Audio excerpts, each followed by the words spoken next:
All right, y'all, back with another video. This would be 3 videos in a day for me, which is wild. I've never done 3 in a day. I've only done 2 in a day. But once again, I have something to say. I'll make a video. I'll say it. If you always see me like in the same clothes, it's typically because I just went to the gym and I came back and I'm just ready to do a video. I feel like you think a lot at the gym maybe, but yeah, so that's why I'm always wearing the same stuff. But anyway, so this video I'm kind of merging with, or this video idea I'm merging with another one. So I'll specifically be like talking about codependency and being trauma bonded to the person with BPD. And if you don't know what pwBPD stands for, that's what it stands for. That's why it's in the title. But anyway, so codependency is a weird thing, and it's something that I never ever thought I would go through. So I'm just gonna define it for you guys, um, so that way you get an idea of like the actual definition. Um, but anyway, just looked it up. It's characterized by excessive emotional or psychological reliance on a partner. So yeah, again, just that reliance piece. Never in my life would I ever think I would be codependent on someone. Like, I never thought I'd be so attached to someone. And it's crazy because up until I was with my ex who had BPD, I was never attached to anyone. I mean, like, yeah, you have crushes, you have people that you like, but it's not like that unhealthy attachment. But codependency is 100% unhealthy attachment. And that basically goes with trauma bonding. If you don't know what trauma bonding is, I'll give you the definition right here.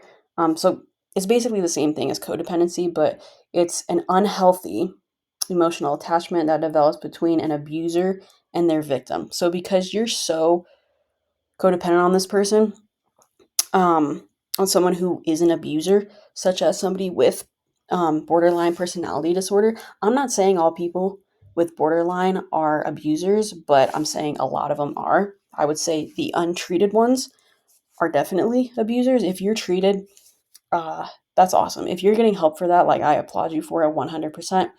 But if you refuse help, then that's on you. You're probably an abuser.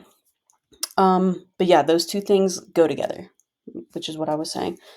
But anyway, going back to what I was saying before that, um, again, I've never had this unhealthy attachment to somebody, like, yeah, you like them, but yeah, they leave or you talk for a little bit and it's nothing quite like this. Or like if you've ever been like in a relationship before, and that relationship is just like broken apart, whatever, like, yeah, you feel sad, but it's nothing like being with someone who has borderline, because of all the things that you experienced in that relationship. But it's crazy though, because this was my first relationship with someone with borderline personality disorder. So not exactly ideal, but it is what it is.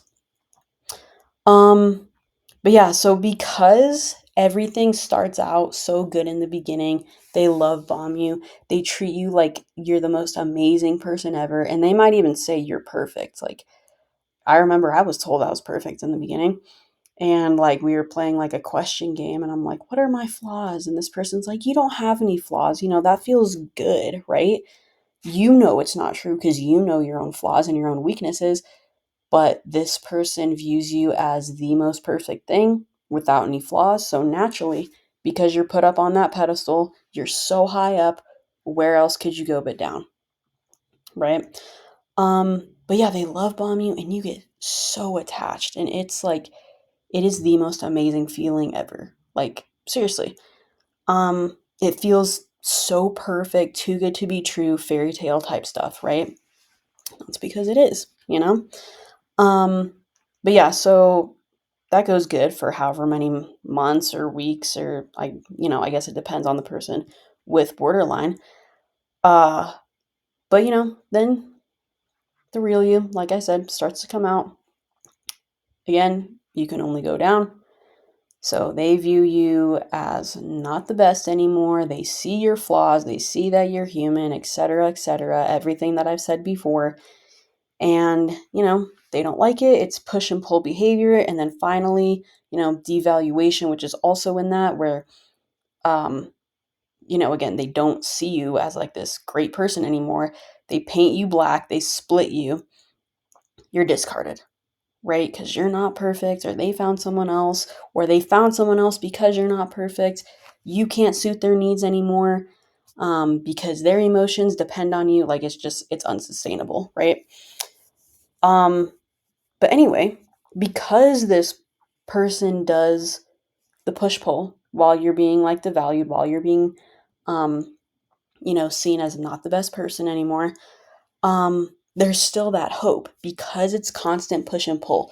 So, the love bombing was great, and you're so focused on that, right? Like, that is just, it's insane what it does to that brain. It's like, it releases so much dopamine. You are so hooked. It is literally like a drug. Like, this person is a drug, and their love for you is a drug, right? Because it feels so good.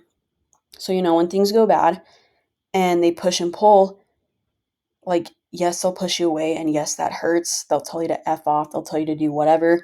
Um, but then they'll pull you back in, right? And they're like, I'm sorry, I love you. And because that love bombing was so good, like, you just want to go back to that because you know how good it is, right?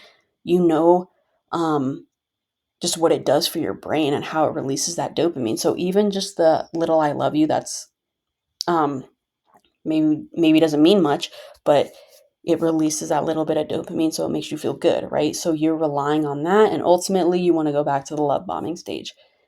But it's constant. And then it happens again the next week because you said something that they didn't like, whatever. And it's F you, leave me alone. And then a couple hours later, I'm sorry, I love you. And then it keeps happening, but it's more frequent. So those I love yous become less and less. But the F you, leave me alone, that becomes more and more, right? Longer silent treatments, the longer the relationship goes on, honestly, the worse it gets. And you could be more loving in the end than you were in the beginning, and it still isn't going to matter, right? But again, you're so focused on that little rush of dopamine, that I love you, that you want to hear them say to you. So you continue on with the relationship, right? Because it feels good. You are attached to this person. Because this person is suffering, maybe like in the beginning, you knew they struggled with self-harm, with suicide, as was my case. So I had like this savior complex, like, yes, I'm going to help you. I'm going to love you. I'm going to show you care that nobody else has. That was a huge part of it. And, it was still a huge part of it at the end. I was just thinking in my head, like, they're just struggling. This will pass. It's just a phase. Everything will be okay in the end. And again, that savior complex, all of it, like, all of that goes into codependency, and you're so blinded by that love, by that dopamine rush, by trying to be the hero in this situation, that you do become trauma bonded, that you don't even realize what you're going through is abuse. You don't realize you're being manipulated because you want to help. You're so focused on that, so focused on the other person, where your needs, like, you might start here, they might start here in the beginning, but as a relationship progresses, your needs go down and theirs just go up. And you're so focused on them that you just don't matter. And ultimately, like, it's not good for you because you're not focused on your well being at all, because this person becomes like your all. You're so focused on them. And, in the end, they discard you because maybe they don't, like you because you're so imperfect, or they leave you, all that stuff that I talked about earlier. Um, And because you were so focused on this person and had zero focus on yourself, like, y'all went from, at least in my case, went from talking every single day for 2 years to all of a sudden nothing. Cold turkey. That's it. So, like, naturally, when this person goes away, when they're like, I want nothing to do with you, whatever, you're like, what the heck? Because this person was a drug to you. Like, legit, you spent so much time and money and effort on this person, and it was just wasted and it was thrown away like that. Like, you meant nothing to them. And you were codependent. You had that attachment because you were, again, so focused on their needs, you totally neglected your own. And again, it's just addiction. That's what it comes down to. You were addicted to their love in the beginning. You were addicted to their little, bits of love throughout the relationship. And they just left you, So how could you not, I guess, how could you not be codependent and trauma bonded, So I feel like, I don't know, some experiences that I've read about, like some people are like, my significant other, they just like left me, they just discarded me. And some people are able to move on.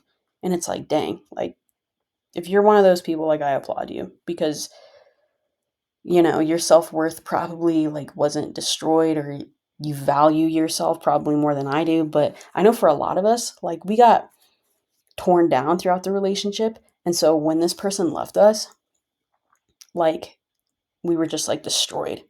It's like we had nowhere to go because we were so reliant on them and so focused on meeting their needs. And I think that's ultimately why, you're trauma bonded. Because you want to help. You want to help so much and save them that you don't understand that you are being abused. I didn't understand it. I didn't understand it till I was out of it. Mainly because I got discarded. And in my mind, I'm just thinking, like, what the heck? Like, how could you possibly discard somebody who's done so much for you? Like, yes, things were not perfect. I get it. But you love this person, you care about this person, and it didn't matter to them. And that's why I was like researching all of this after the discard, because it's like, what? And I was told during the relationship, I have BPD. Didn't think anything of it until the discard. So I had to research stuff, and I'm like, dang, this follows everything that I've read about. So only then did it start to make sense. Only then did I realize I was emotionally abused. Only then did I realize that I was codependent and I was trauma bonded. And another part of this, you guys, that I want to talk about, this was going to be a separate video, but I just figure this kind of goes hand in hand with what I'm talking about. So the fact that it can happen to anyone, like I did not ever think in my life that I would ever, ever be abused. I always thought, I saw these things like, online, whatever, like, I guess, domestic violence, like physical, like getting physical, like assault and all that stuff.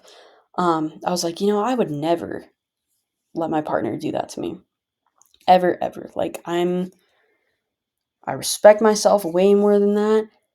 And I just wouldn't do it, But when you are codependent, when you are trauma bonded, when you have this savior complex and you want to help and be the hero of someone with BPD, you will realize that you're being emotionally abused. Never thought it could happen to me, and I was a victim of it. And I didn't realize that till I was out of it. And I'm not necessarily like bashing my ex or whatever, because I feel so sorry for this person. Like, literally so sorry. I have so much compassion for them, and I just want to help. But I was being pushed away, and I was being manipulated and lied to and all this stuff. And it's like, I don't even know if this person knows what they're doing. That's the sad thing about it. I don't know if this person knows they're abusing me, but like they have to know because there's no accountability. Like I don't know. But again, I never thought it could happen to me, you guys. And it happened. And I'm here to tell you that it can literally happen to you too. And some of you, maybe you're going through it and you don't even know it. But now you're watching this video and you're like, holy crap, that's exactly what I'm going through, you know? And it's just wild. It's wild because the people that you're dating that have this, like, they sprinkle in those little bits of love, the hope, the future faking, literally all that stuff. And so you're like banking on that you don't really care about the abuse, or you're like, yeah, I'm abused, but this person is hurting. Like, my job is to help them. My job is to save them, whatever. Um, or you're like, this person just needs more security, So, like, if we talk marriage, if we get engaged, if we get married, things will get better. Guys, it won't. It won't. Like, everything, the thing that you see in a relationship, it'll only get worse in marriage. Like, don't think that things will be solved in marriage. Marriage is hard. Not that I've ever been married, but, just hearing things, just seeing things, like, it takes work, And if you see red flags, you guys, don't assume, oh, like, if we get engaged and we get married, things will be better. It will not be. In fact, things might get worse. Because think of in the beginning, I'm going off on a tangent. I know this might not be related to, like, I don't know, what I was talking about originally, but just think about it. So, you're love bombed in the beginning. Things are going great. There's like zero problem. Everything is so good. Once again, that fairy tale type love. Okay. Progress throughout the relationship. Then all of a sudden, at some point, could be a couple months and a couple weeks, I don't know, a couple years maybe for some of you. And then things just there's little things that come up and it starts to get a little bad. So you're up here and then, something causes this to go down and maybe it plateaus for a little bit. It's just a straight line and then things keep happening. And so you just go down and down and down. And like I said, in my case, probably in a lot of your cases, you guys, you know, it's more frequent, like the leave me alone type thing. I want nothing to do with you. The blocking on social media, and then they'll unblock you and say sorry, but then the silent treatments last longer. Like, if it got that bad at the end of your relationship, okay, that emotional abuse, it was more and more and more. Think about if you got married. It would be more and more and more emotional abuse, could even lead to physical abuse. There was one person I was talking to, um, you know, actually married to someone with BPD, and he was telling me that, things were great in the beginning. Like, I think it took maybe a couple years, and then all of a sudden, things just got bad. And then it was emotional abuse, emotional manipulation, and then it turned physical. So I'm here to tell you guys it can happen to you too. Do not waste your life thinking that this person will get better. Like, I constantly pray for my ex, and because again, I just have that compassion for this person, and I don't want them to harm themselves. I don't want anything bad to happen to them. Whether that's for eternity or right now, like, you just want them to be okay, and because you love them, and it's not wrong to love those people, you guys, but to marry them, to be in a relationship with them, like, it's probably a different story, unless they are actively seeking help, unless they're in treatment. Like, I don't know if there's much you can do about that. And again, the reason I tell you guys this, I want you to be okay. Who you marry is so important. I was in a relationship for what was it, like 16 months? And like I came out of that like super depressed, you know, suicidal, things like that. Sometimes I have those feelings, I'm not going to lie. But like it ruins you, you know, and if it ruined me that much just for 16 months, I can't imagine you guys that are in this for years, you know? And imagine if you're married. You know, who you marry, like that is like the most important decision you will ever make. And I don't know, you guys just need to be aware of that. Cuz they can ruin you, they can ruin your life. And yeah. I know I went off on a tangent cuz I was talking about codependency and trauma bond, but actually I feel like everything I said basically, you know, connects to that. Because ultimately, excuse me, I can't even talk. That's what it is. You know, if you end up marrying this person and you ignore the red flags, codependency and trauma bond. And guys, I know it's hard. I know you love this person, like, but just think about it, pray about it, all that stuff, because I don't think it's worth it unless you are, or unless they're in treatment. But yeah, you guys, thanks again for watching another video. I appreciate those of you that are tuning in, that are commenting. Keep it coming, you know? Tell people, you know, I feel like a lot of people are struggling. Like this is a major problem that is happening in the dating world and nobody is talking about it. And people need to talk about it so everybody can be aware. But yeah, just want you guys to be aware. And yeah, thank you for all your support. Yeah, I was gonna say something, but I'll save that for tomorrow. I'm gonna do an update because it will be 2 weeks no contact. Oh my gosh. Um, and I'm just gonna give an update on how you can contact me if you want to contact me and talk about this stuff because I feel like, you know, we all need people we can talk to when we're going through something like this. But yeah, guys, thank you. Have a good one. See you later.